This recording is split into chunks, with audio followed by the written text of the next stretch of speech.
बिस्मिल्लाहिर्रहमानिर्रहीम। The blank page official में आपको खुशामदीद कहते हैं। अगर आप नए हैं इस चैनल पर तो सब्सक्राइब ज़रूर करिएगा और बेल आइकन को प्रेस करना ना भूलिएगा। मित्रों, रशिया की नाकाम बगावत के बारे में स्लोली अब मज़ीद डिटेल्स सामने आती जा रही हैं और बड़ी हैरान कुन डिटेल्स सामने आ रही हैं।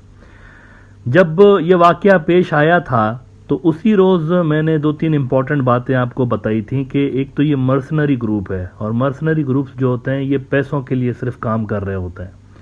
तो अगर इसके पीछे कोई स्टेट है, फॉर एग्जांपल, जैसा कि अंदाज़ा लगाया जा रहा था कि इसके पीछे अमेरिका या वेस्ट वाले हैं, तो सोचने की बात तो ये है ना कि मर्सनरीज के हाथ अगर वेपन्स लग जाएं, न्यूक्लियर वेपन्स, तो क्या होगा। तो ये जिसने भी प्लान बनाया होगा भोंडे किस्म का प्लान बनाया होगा, क्योंकि दुनिया में दूसरे नंबर पर सबसे ज़्यादा जो डिप्लॉयड वॉर हेड्स हैं वो रशिया के पास हैं। पहले नंबर पे अमेरिका के पास हैं, कोई 1700 न्यूक्लियर वॉर हेड्स उनके डिप्लॉयड हैं और उससे सिर्फ 100-150 कम रशिया के पास हैं।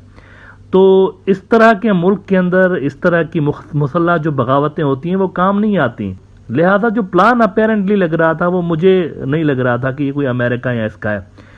अब इतलात ये आ रही हैं, अनकन्फर्म्ड है, अभी तक किसी क्रेडिबल न्यूज़ आउटलेट में रिपोर्ट नहीं हुई, लेकिन अनकन्फर्म्ड है कि ये जब हो रहा था ना तभी अमेरिकन ने इनको बता दिया था कि इसके पीछे हम हैं ही नहीं, ये हमारा काम नहीं है भाई, ये इतना बड़ा फजूल किस्म का प्लान हम नहीं बनाते।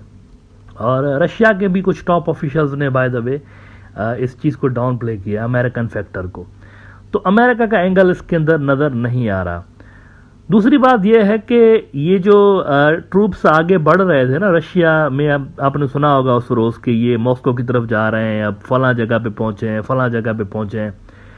तो ये जो आगे लीड कर रहे थे, आपने ये स्टोरी सुनी होगी कि इनमें से बहुत सारों के ऊपर किसी किस्म का कोई एक्शन नहीं लिया गया। इसकी वजह ये बताई जा रही है कि असल में बहुत सारे जो फ्रंट पे लीड कर रहे थे वेगनर ग्रुप के लोग, वो असल में प्यूरन वालों के ही लोग थे अपने, यानी वो उनके लिए मुखबरी कर रहे थे कि ये प्लान है और ये प्लान है। तो आगे आगे जो लोग थे वो असल में जिनको रोका नहीं जा रहा था, और इस पे मैंने क्वेश्चन भी रेज किया था कि इनको किसी किस्म का कोई रेजिस्टेंस इनको क्यों नहीं फेस करनी पड़ रही है। ये इंपॉर्टेंट क्वेश्चन मैंने पूछा था। अगर ये मुसल्लह बगावत हो रही है इस तरह की तो रेजिस्टेंस क्यों नहीं फेस कर रही। तो इस पे अब अनकन्फर्म रिपोर्ट ये आ रही है कि ये जो आगे वाले लोग थे जिनको रोका नहीं जा रहा था, आगे बढ़ते ही जा रहे थे, ये असल में इनके अपने ही लोग थे, प्यूरिन के लोग थे, और ये मुखबरी कर रहे थे बेसिकली वेगनर ग्रुप के अंदर।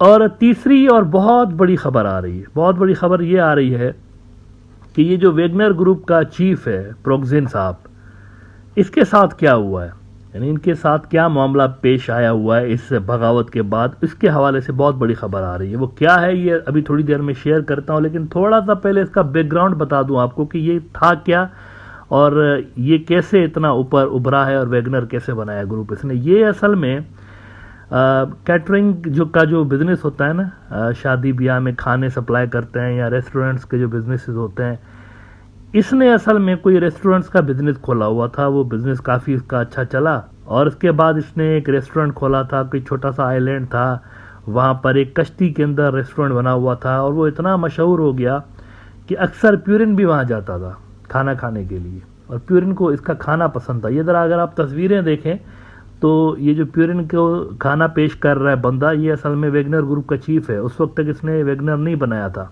तो इसीलिए इसको प्यूरिन का शेफ भी कहते हैं, बावर्ची प्यूरिन का, वेगनर के चीफ को इसीलिए कहा जाता है क्योंकि प्यूरिन को इसका खाना पसंद था। तो यहाँ से फिर इनके ताल्लुकात जो है वो डेवलप होना शुरू हुए प्यूरिन एडमिनिस्ट्रेशन के साथ। अच्छा, बाय द वे, इसका जो रेस्टोरेंट था इसके अंदर प्यूरिन के अलावा और भी दुनिया के बहुत जो बड़े बड़े लीडर्स हैं वो भी खाना खा चुके हैं। ये ज़रा तस्वीर देखिए, ये जॉर्ज डब्ल्यू बुश है। बुश ने भी जब रशिया का दौरा किया था तो इसके रेस्टोरेंट पे आया था। ये पीछे आपको प्यूरिन और बुश के पीछे ये वेगनर ग्रुप का जो चेयरमैन है वो नज़र आ रहा है। ये बंदा जो है वो बावर्ची हुआ करता था। अब इसके जब कॉन्टेक्ट्स बने तो क्रेमलिन को भी ये जो फूड सर्विसेज हैं वो यही प्रोवाइड कर रहा होता था।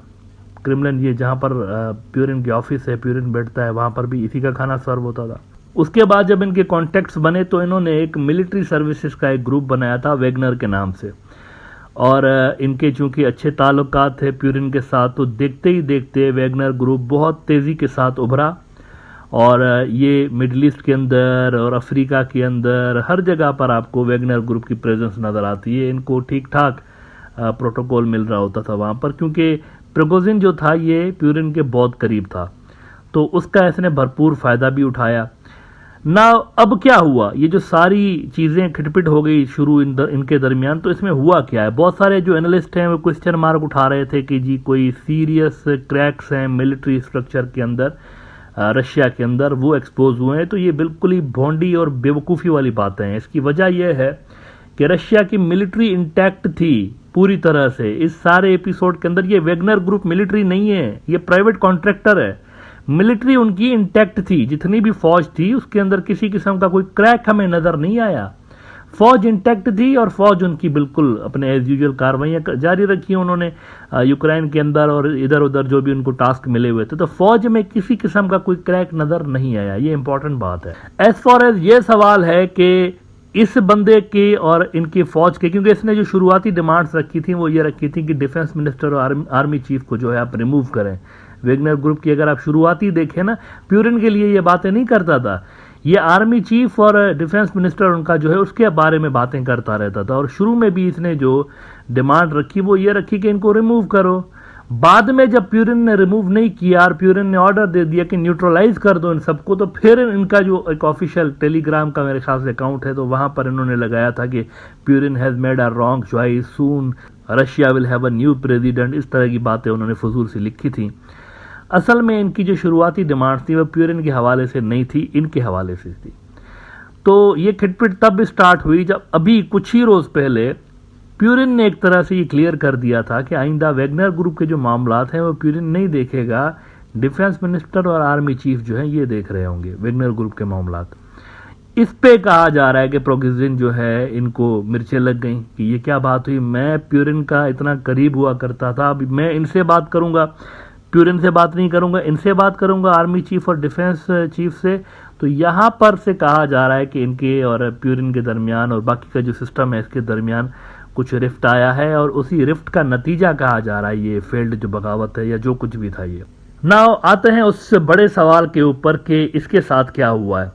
देखें, पहले तो आपने ये रिपोर्ट सुनी कि इसके खिलाफ जो चार्जेस थे वो ड्रॉप कर दी गई हैं, इनका कोई मुआहदा हो गया है, और वो जो मुआहदा है उसमें ये इंक्लूडेड है कि ये जाएंगे बेलारूस में सेटल होंगे और ये सारा कुछ। लेकिन नई डिटेल्स ये बता रही हैं और ये मीडिया में आ चुका है, ये बेलारूस में नहीं है, ये रशिया के अंदर ही है, रशिया के अंदर ही है और रशियन इंटेलिजेंस जो है उनके पास है।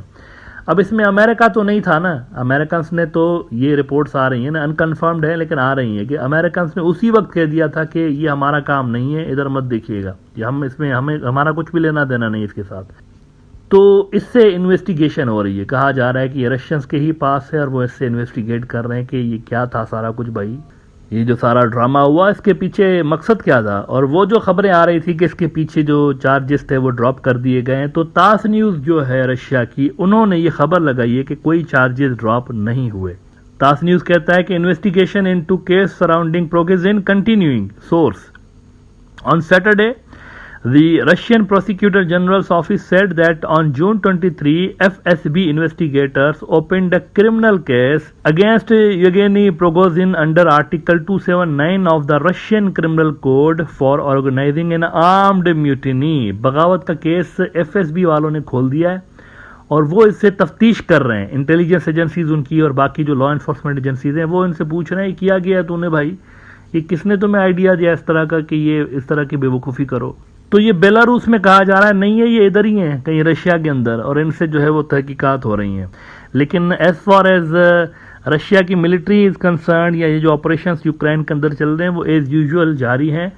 और इन्होंने जो डिमांड रखी थी प्रिगोजिन ने कि आर्मी चीफ को हटाओ, डिफेंस मिनिस्टर को हटाओ, कोई भी नहीं हटाया गया। मतलब वो इसका मतलब ये नज़र आ रहा है कि कोई मुआहदा हुआ ही नहीं इनके दरमियान, रशिया से मुआहदा माना ही नहीं।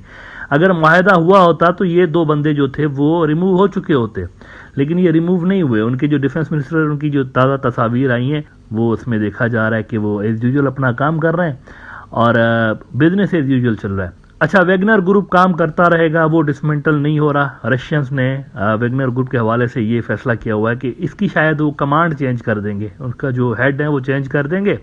बाकी ये जहाँ जहाँ डिप्लॉयड है सीरिया में या फिर अफ्रीका में, तो वहाँ ये काम करता रहेगा ग्रुप।